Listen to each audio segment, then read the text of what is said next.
Well, the more things change, the more they stay the same. It was 17 years ago today that these two teams got together for the first time in regular season play. It was the first regular season game in Mighty Ducks history back in 1993 at the then Pond. Historic moment. Sean Hill would score the first goal in Anaheim Mighty Ducks franchise history. They met in the 97 and 99 playoffs. The Red Wings successful in both of those, but in 2003 will be the Ducks' turn to sweep the Red Wings en route to the Stanley Cup final. Of course, 07, all Ducks fans remember that infamous Game 6 in Detroit. Or I should say Game 5, pardon me, where the Ducks went up 3-2 in the series with a late goal to force overtime, and then Solani with probably the most memorable goal in franchise history. Yeah, that combination, I think the two biggest goals in franchise history, Niedermayer and then Solani. And then in 09, boy, it looked like the Ducks had the Red Wings on the ropes once again, but a late goal absolutely broke Anaheim Duck fans' hearts. A Game 7 loss in the final 4 minutes as they lost that game 4-3 in the series by the same count. Here we are opening the season at Joe Louis Arena to begin the second period. The Ducks down 2-0. Paul Mara swings it around off the side of the Detroit net, and it's Saku Koivu got it into the middle, and misfiring on a one-time opportunity was Jason Blake. Yeah, this second line for Randy Carlyle is going to be a real key to the season. Everybody knows that Getzlaf, Perry, and Ryan are going to be a dominant line.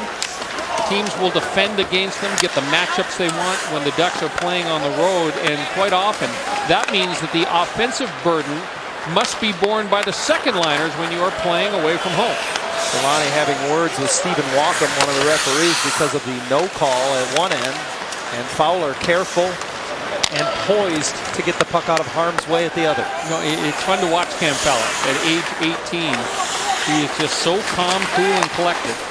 Bolesky with that quick release, his patented quick release, able to get a shot on net, and Howard juggled it long enough to realize his best bet was to just hold on. One of the things that caught our eye, you never know what to expect from a youngster, but watch Cam Fowler work here in the middle. Kind of a rolling puck, takes it on the backhand, feels Franzen on the backside. Instinctively, he moves immediately to his left, uses his body to shield the puck. Randy Carlyle said to me, he says, it's amazing to see this young man and how many things come so naturally to him every day on the ice.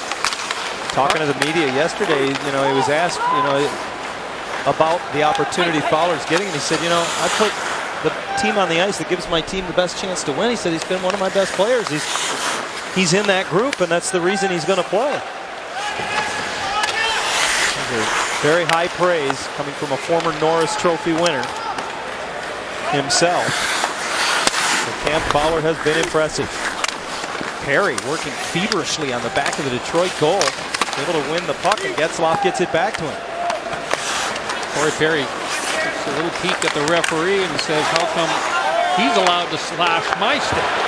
3-on-1 are the Wings. Datsuk across. Lidstrom tries to return the pass.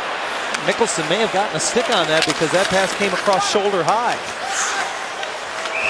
And the outlet ahead from Wisniewski forces Corey Perry offside at the other end. This season, when the Ducks score 5 goals, fans will get 5 free wings at any Southern California Hooters location. Go to AnaheimDucks.com to print the coupon.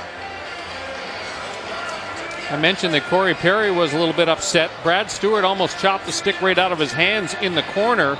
And at the end of that shift, after the whistle had blown, Perry made sure that he made his feelings verbally known to the referee.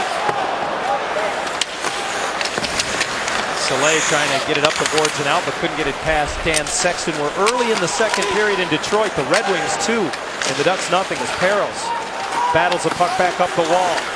Madonna and Sexton play it ahead, and now it's Kudler who's able to move it through the neutral zone, and as he's falling, Chipchura got it back for Mickelson. Perros a little bit handcuffed and now spun around along the boards, and Chipchura helps out to at least clear the zone. There's been some crazy bounces to that puck, John, here in the early going of the second period. And I like the fact that Anaheim is putting a little bit more pressure on the Detroit D here in the first few shifts. Bobby Ryan sends it in, deflected off a Detroit stick, so no icing, and the Red Wings change the other way. Long outlet pass deflected into the zone. Datsuk battled it all the way behind the net, and now back up the near side. Brad Stewart pinching off the point. Holmstrom covering that point, will slide it across for Lidstrom. His shot deflected, and that went into the netting and out of play. Nick Lidstrom, another one of the 40-year-olds who figures to play a very prominent role once again in the NHL this season. Every time I look at the stats, John, it just absolutely blows me away. A career plus 440. Remarkable career for Nick Lidstrom. Arguably the best defenseman of his generation in this league. Well, you saw on that graphic below, 82 games played. That is nothing new for him. 18 years in this league, Brian.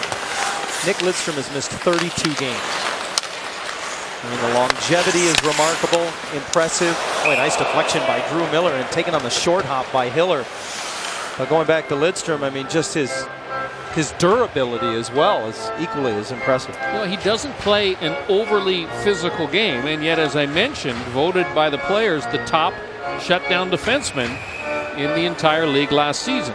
He's just so smart, positionally very strong on his skates, and uses his stick extremely well to defend. Rafalski's point shot didn't get through. It was loose for the rebound, and again, it was Drew Miller who had a bit of a mosh pit in front of Hiller. I don't know that the shot ever got through to the Anaheim netminder as Mickelson battling along. Eaves takes it away for the Red Wings. And back to the point. Soleil's wrist shot doesn't make it. Blocked by Brookbank, who moves it out. Nice outlet pass across. Here's Bolesky. He has Marchand with him. Takes the shot, and Howard holds on. Well, this is interesting. I want you to look at a couple of things. This is a 2-on-1 break. Matt Bolesky has Todd Marchand with him. Watch where the goaltender is positioned when he makes his stop. He's 2 feet out in front of the goal crease. And that's something that Matt Bolesky has to get the head up, take a peek, and if the goaltender is over-challenging like Jimmy Howard was, he's got to be looking at the passing option, because Todd Marchand would have had a wide-open net. If Bolesky slides that puck to Marchand with the goaltender that far out in front of the goal crease, Todd Marchand would have a wide-open cage to look at. Fowler with his head up takes the shot, and dumped as it got to the net was Blake, who then gets back up and is pinned to the boards by Kronwall.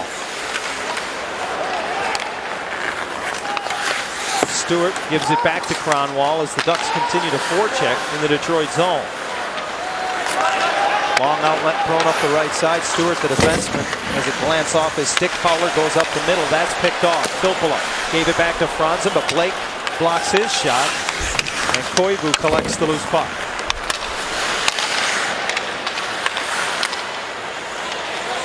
Fowler winds it up out of his own zone.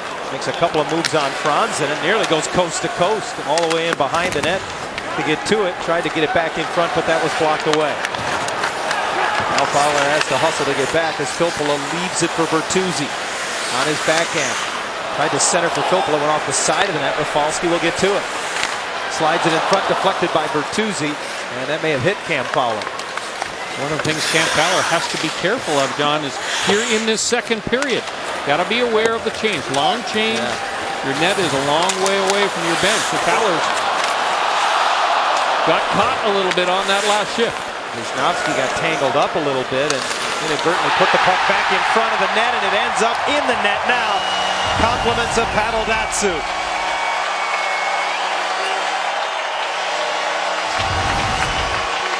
It looked like Wisnowski was going to be able to take that puck behind his own net and break out with it, but instead it stayed in the zone. Yeah, second Red Wing goal where you have felt that, John, about the Ducks. So it's a turnover, miscommunication between defense partners Sutton and Wisnowski, and Zetterberg just throws it down. It's a subtle little redirect by Pavel Datsuk. So the second Red Wing goal of the game, that it's a one-touch shot thrown towards Hiller.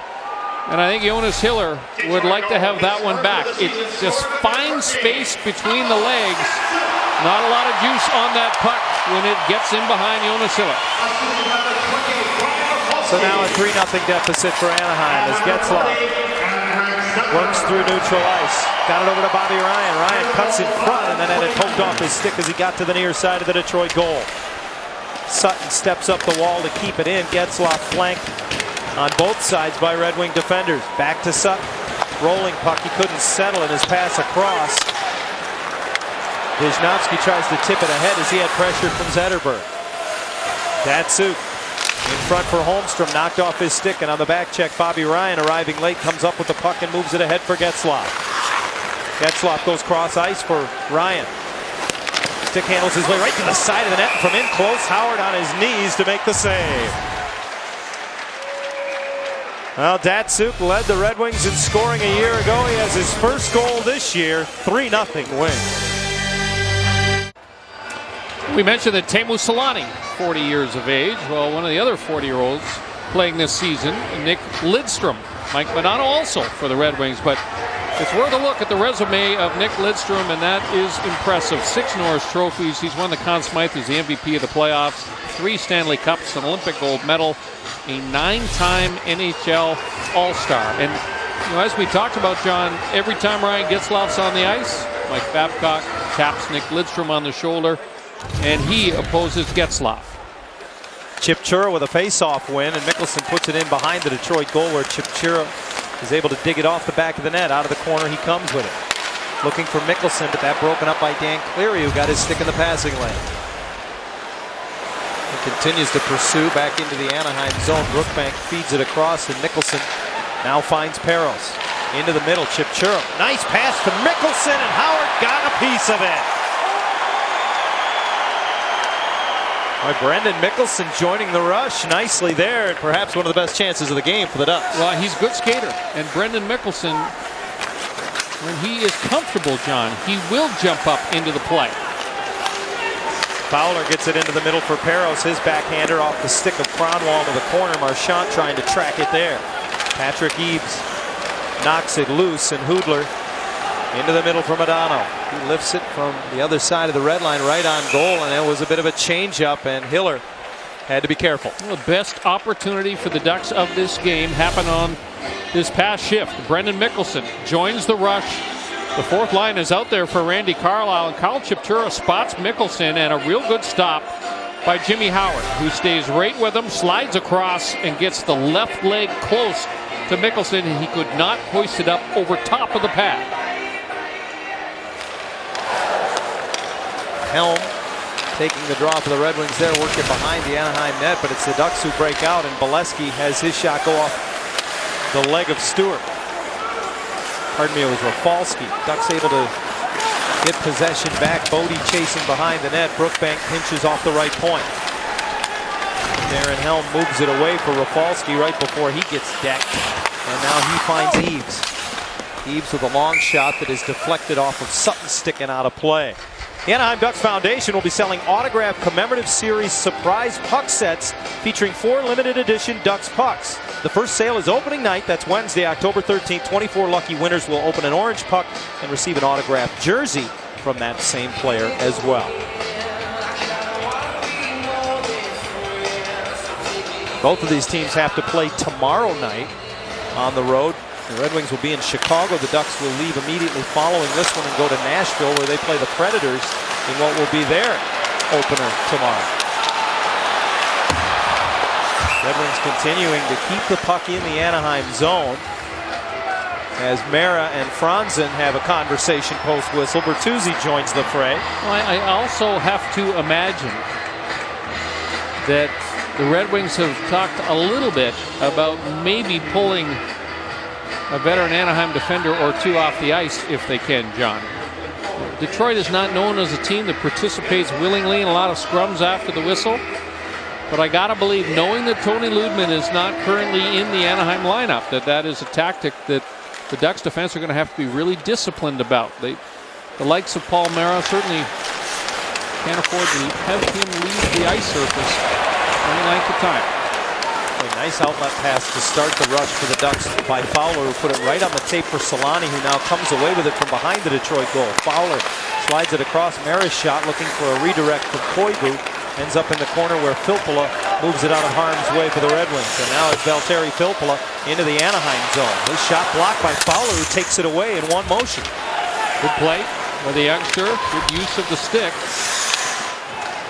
Now he trails the play and picks up a loose puck at center, gets it deep, enabling the Ducks to get a change. We're 9 minutes in to the second period in Detroit. Bobby Ryan comes away, got it to Getzlaf, who loads the gun and fires it over top.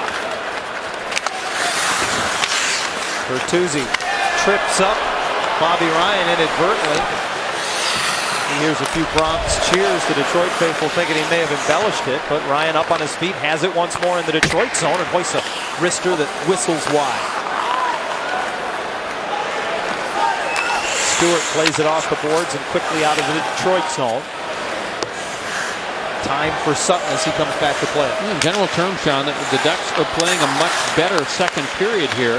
Fewer turnovers. They've had possession of the puck much more in this second period than they did in the opening 20.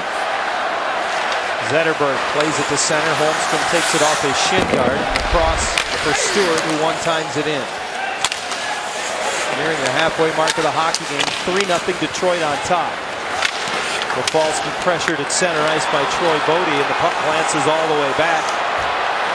In the meantime, at the other end, Holmstrom and Getzlaf having trouble getting separated. Play goes on as Zetterberg lifts it in. It knuckles wide of the Anaheim goal. Sutton got there first. Around for Rafalski, who holds it in with a skate. Chip to the corner. Madonna, who has one of the 3 Detroit goals, has it played away by Brookbank, who's then on the receiving end of a hit from Holmstrom. And those two continue on. That was a very Thomas Holmstrom-like shift there. He got a body on a couple different Duck players. Hoodler gets one through, and a big rebound bounces over the stick of Madonna. Bolesky busts the other way and fires it in from outside the blue line. Howard moves it to the corner where Cronwall comes away with it. Leary's pass sent right back by Mickelson. And the Ducks will get a forward line change. Dan Cleary on right wing for the Red Wings. Moves it up the wall, slides it right across the top of the crease. Stewart steps up on the left point to keep it in. Chipchura digs for it down low and frees it up for Brookbank to get there. That was a nice play by Kyle Chipchura. He got down low, good support for his defenseman, and manages to reach into the scrum and knock the puck out of harm's way. Eaves moves it ahead, and back come the Red Wings. Drew Miller with a hard, high-wrist shot that is gloved off by Hiller, who holds on. And then Miller dumped after the whistle by Chipchura in what looked like a fairly harmless-looking play.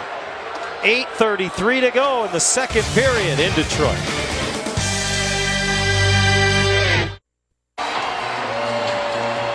Well, for the better part of the last decade, the road to the Western Conference title has gone directly through Hockeytown. Last year, San Jose eliminated the Red Wings in the second round and then lost in the Western Conference final. It was the first time since 2001 that either the Red Wings or the team that eliminated the Red Wings didn't go on to win the Western Conference. And Brian, that's one of the reasons a lot of people have the Red Wings as a favorite in the West again this year, because no team in the last 4 years has played more games than the Red Wings, and they're as rested as they've been in 4 or 5 years, having a relatively long summer by their standards. I just think the return of Yuri Hoodler, the signing of Mike Modano, makes them better than they were last season. And they were pretty darn good once they got healthy. Oh, there's that, too. Yeah. Mike Babcock, by the way, 48 and 33 is his postseason record. So when you're that far above 500 in the postseason, you know that you've coached a lot of teams that have had great playoff success. And it's remarkable what this Detroit team has done. 10 consecutive years with 100 points or more. Remarkable consistency. And that record for Babcock, of course, began with a 15-6 run with the 7th seeded Anaheim Mighty Ducks back in 2003. Nice pass by Bobby Ryan. He snaps it ahead to Getzlaf, who goes back to the backhand, and that slides off the outside of the goal. I think Howard may have gotten a piece of the stick on it. Ducks keep it in. Sutton shovels a backhander. Oh, that went just over top of the net and around. Bobby Ryan got a stick on it. And then it's Zetterberg who gets back to clear the zone. Again, the Ducks bust in. Bobby Ryan in the high slot shovels it over for Corey Perry. It ends up behind the goal for Getzlaf. Lidstrom comes up with it. Now, you don't think of the Red Wings as an overly physical defensive zone team, but boy, are they active with their sticks in passing lanes, and they just get to so many plays as Hiller holds at the other end. And the Ducks got away with one there, John. That was a hook on the hands of Pavel Datsyuk that went uncalled.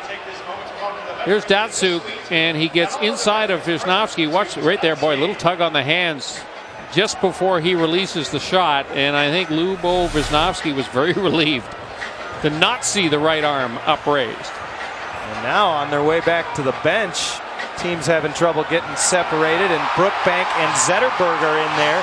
Datsuk comes in later. Now Soleil and Sutton have a hold of one another. Perry and Hoodler are exchanging how do you do's, and all of this right in front of the Detroit bench. And Sutton and Soleil tumble to the ice right on the blue line. An awful lot of bodies out there for both teams. This happened, of course, after the whistle, as both clubs were kind of changing personnel. So there were more than just 10 players on the ice. Bodie and Holmstrom separate. This was well after the play.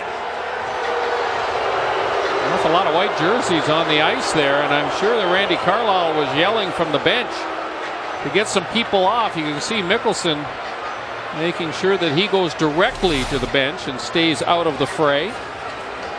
Well, we will get penalties out of this as Sutton and Perry sit for the Ducks.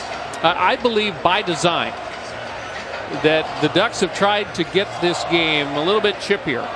It wasn't going well for them in the opening 10 minutes of the game. I think they've played a good, strong second period. They've played the Wings even. The only goal that went in should not have gone in. Detroit's got the 3-0 lead, but as Anaheim has got more physical, a little bit more chippy, has tried to involve Detroit in scrums after the whistle, the Ducks have got closer in terms of the level of competition. Well, you talked about trying to shorten the Anaheim bench on the defensive side earlier in this game from a Red Wings standpoint. Maybe the Ducks with a similar game plan.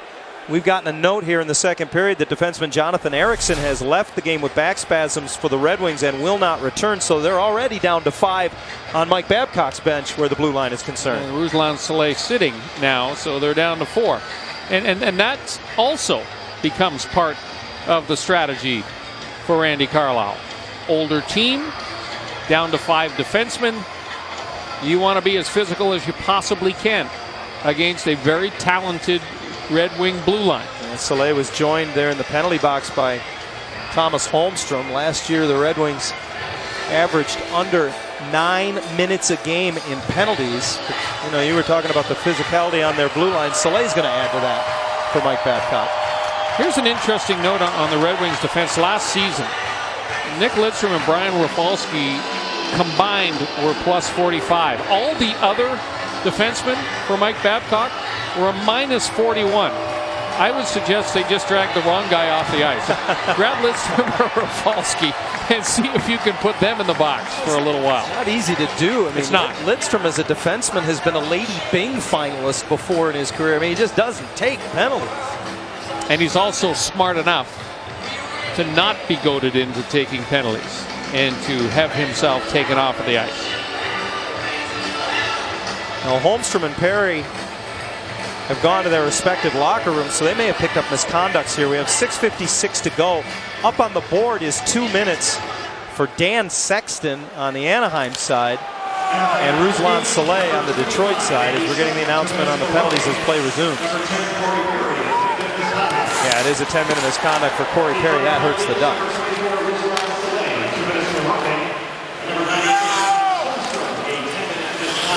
Soleil gets 2 minutes for roughing.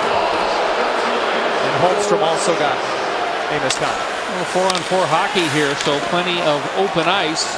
Saku Koivu and Teemu Selanne, the 2 forwards that Randy Carlyle starts this shift with. Getzlaf moving it to the middle in hopes of finding Selanne, but it's deflected away, and now Datsuk through the middle for Zetterberg. On his backhand as he peels back on the right boards. Coming late, Rafalski is one-timer blocked by Getzlaf. Bobby Ryan hooks it back as the Ducks break out. And you see what Babcock does. As soon as Getzlaf goes over the boards, both Datsuk and Zetterberg jump on the ice for Mike Babcock. The long reach of Bobby Ryan collects that puck behind the Detroit goal, and it's Fowler who holds it in at the line. Getzlaf snaps it across, and Mara uses the boards to find Ryan behind the goal. Sidesteps Zetterberg, who got a piece of him, and still possesses the puck. Getzlaf covering the point for Fowler. Nice little backhand pass into the high slot. Ryan trying to turn with it, and he's pestered by Datsuk. Ducks being kept to the perimeter right now by the Red Wings, but they're keeping possession of the puck. But Fowler's backhand saucer jumped the stick of Getzlaf. Rafalski clears it away. A lot of tired players on the ice right now. Datsuk heads to the bench. Pass broken up by Getzlaf, and Bobby Ryan heads back the other way. Mickelson tries to join the rush as he jumps up, but the Ducks need to change. You know what happened there? Ryan Getzlaf was talking with Bobby Ryan as he approached the blue line, saying, "Get it in deep." Getzlaf knew he was gassed. Cleary stepped out of the box and right into an Anaheim player. Nearly got possession of the puck as a result, and now he tracks Mickelson. His outlet up the right side off the stick of Jason Blake. Cleary has it once more. Back to 5-on-5 as Hudler winds and fires wide. Mickelson from behind the Anaheim goal. Down to 4.5 to go, second period. The Red Wings have added their lead here in the middle frame, now up 3-0. Kronwall from behind the Detroit goal. Shots on goal 17-11 in favor of the Red Wings. However, even at 5 apiece here in this second period. Defensively, Anaheim certainly has been much stronger, John, as this game has moved along. Now, their task is to try and figure out a way to get a puck in behind the goaltender Howard. You got to give a goaltender a reason to start doubting himself. And right now, Anaheim not creating enough good scoring opportunities to put Jimmy Howard in a tough position. Darren Helm with a bid that went off the leg of Paul Mara and wide. The Ducks clear as the Red Wings change back in the neutral zone, and Soleil takes it back towards a fallen stick in his own zone. Peros forcing him further back. Ruslan Soleil had a tough year a year ago due to injuries. He basically missed 3/4 of the season as a member of the Colorado Avalanche, primarily because of back problems, and he's whistled for icing the puck here. Ducks opening night at Honda Center is Wednesday, October 13th. They take on the Vancouver Canucks. A special red carpet event will be held in the north entrance of Honda Center beginning at 3:30 when Ducks players will arrive. Don't miss your chance to see your favorite players up close and take in opening night. Call 877 Wild Wing, the home opener. This coming Wednesday against the Vancouver Canucks, a very popular choice as another Western Conference favorite. Canucks are loaded, and boy, the Sedins are coming off tremendous seasons in Vancouver. They made some changes on their blue line too that I think will really help them this season, John. So I would agree that Vancouver has taken a step up. Datsuk with a great pass across. The puck is in the net, but the net was knocked off first by it's Cleary who fell into the net and then brought the puck with him. The red light went on, but this one was waved off immediately by the referee. Well, this will be interesting, John, because the referee waved it off immediately, Stephen Walkom. And it'll be interesting to hear what the call is on this. Here's the play again. Dan Cleary going hard to the net. It's off of Jonas Hiller and then off of Cleary. The net's off the moorings. Well, here's why it's important what the call was on the ice. We don't know it. You cannot knock a goaltender who has the puck in front of him back into the net. So is that the call? Or was the call on the ice the wave off of the goal because he ruled that the net was knocked off the moorings before the puck crossed the line? We don't know what Stephen Walkom's call was. You can see that that puck hit Hiller's leg, bounced up into the air, and then the momentum of Dan Cleary pulled both the goaltender and the puck back towards the goal line. So Walkom in contact with the situation room, if you will, in Toronto, and his call was no goal. And John, if his call is that he waved off the goal because he thought the net was knocked off the moorings before the puck crossed the line, it could be overruled by the War Room in Toronto. Stephen Walkom was in great position. He was right down near the goal line. You see the wave off the goal on the left side of your screen. Well, we had a look at that overhead. It almost looks like the puck and the net are simultaneous as well. I think the net may have actually been off before the puck was in anyway. The overhead is Very close right there. Yeah. I think it's off before the puck even enters the net, which at that point I would think would render it a moot point. But they don't pay me to think. It always That's been made very clear to me. It always makes you nervous when it is taking this long for a definitive answer to come from Toronto. 3:05 remains in the second period. The Red Wings on top 3-0. Dan Cleary, who had knee surgery in May, had 2 torn meniscus, and the way he went into that net as well had to make you think, because it was his left knee that he had the surgery on in the offseason, and his left knee and his both knees, actually, when we looked at that overhead, made pretty good contact with the net, so it's good to see that he's okay. Season ago, he missed 18 games because of injuries, had 15 goals, and he's hoping this might be his first this year. Well, one thing about Dan Cleary is that he always has been a guy that goes very hard to the front of the net. It's been quite a story for him when he latched on here with Detroit. I mean, he was invited to training camp 4 seasons ago as a guy who had no contract. He had a number of other stops around the NHL. He'd also played for Chicago, Edmonton, and Phoenix. Came to camp here 4 years ago and has earned himself a regular spot. He's kind of found a home, hasn't he? Certainly has. And it's a formidable third line that Detroit has with Yuri Hudler and Mike Modano. Let's listen in on Stephen Walkom. Oh, and we couldn't hear him. And, boy, I don't know. That overhead, well, I already told you what I thought. And as I said, I don't get paid to think. Well, it's ruled a good hockey goal, which means that in the eyes of Stephen Walkom, it wasn't about the collision between Cleary and the goaltender. We'd have to slow that down to the precise moment. We won't see it from this angle of whether or not the mooring is knocked off before the puck crosses the line. At the moment where the puck crosses the line is all that really matters. There's the puck.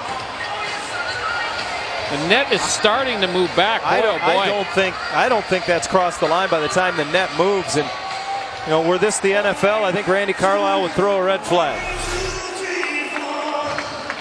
So it is Cleary's first goal of the season, and it's now a 4-0 Detroit lead.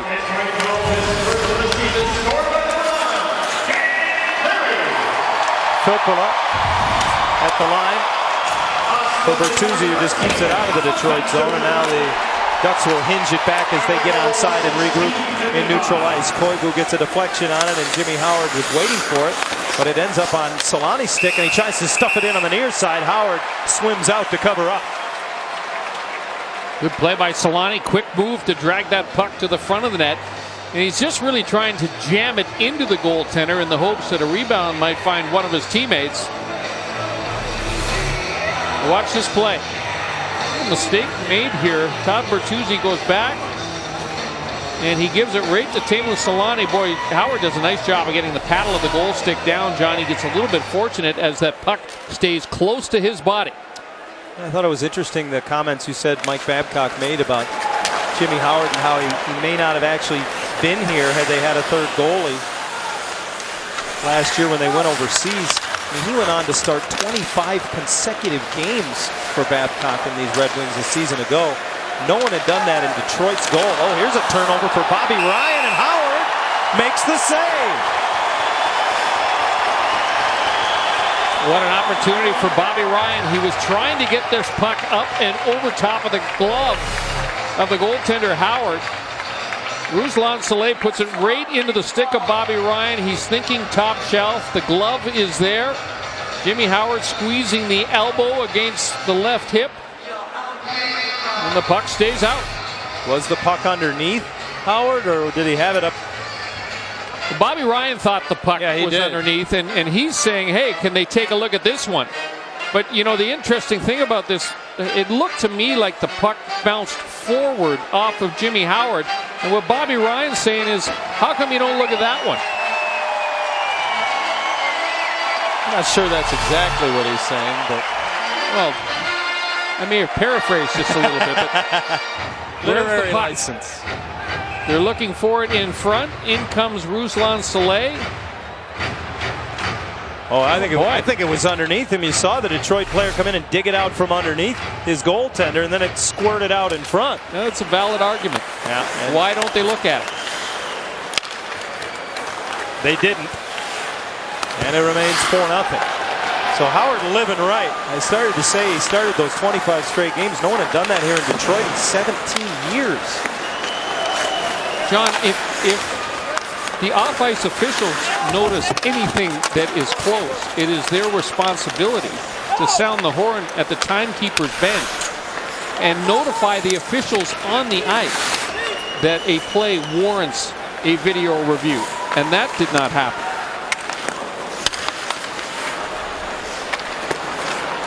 So Howard still perfect to this point. That's just the 13th Anaheim shot on goal, although the Ducks have surrendered only 18.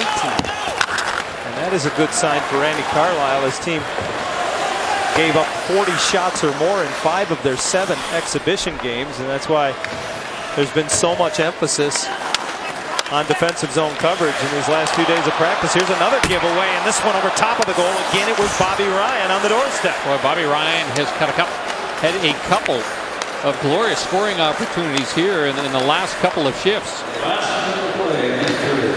Wisnowski at center sends it back as we're now under a minute to play in a second period that has seen the Ducks get no breaks. They're down 4-0. But certainly a couple of calls could have gone their way. This could easily be a 3-1 hockey game as the puck inadvertently played into the Detroit bench. The Ducks home opener is Wednesday, October 13th versus the Canucks. Save on tickets and dinner with a Miller Lite beer pack.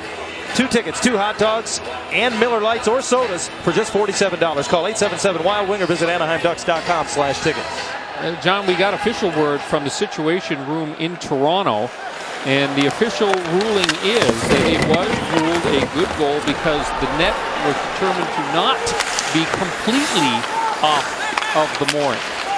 So even though the crossbar was angled backwards, it's still a good goal, unless it appears that the post has come completely off of the mooring.